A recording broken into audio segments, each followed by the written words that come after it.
Okay, so they want us to decide if it's a function and then do the domain and range. Let's make this a little bigger, right? Okay, so clearly A is not a function. I can draw a vertical line and hit 1, 2 points. So A is not a function, but it still has a domain and range. So the domain are the x values, so it goes from -3 up to 3, right? I'm just looking right here, -3 to 3, right?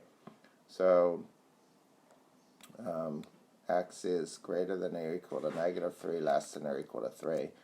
And the range does the same, right? It's from 3 to -3. So the range is the same, right? -3, y is greater than or equal to that, and less than 3. Okay, the next one is clearly a function, right? Anywhere I draw a vertical line, I only hit one of those points, right? So clearly it's a function.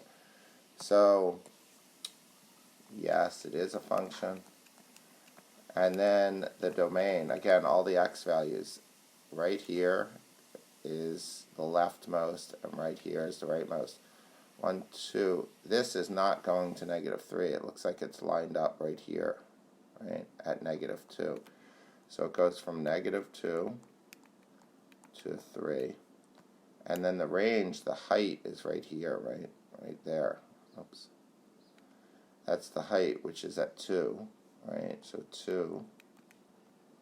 And the lowest, let me erase some of this stuff down here. The lowest is right here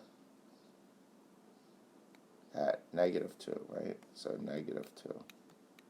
So there's the domain and range. Keep in mind, the biggest mistake people make, domain is x, range is y. Domain is x, range is y.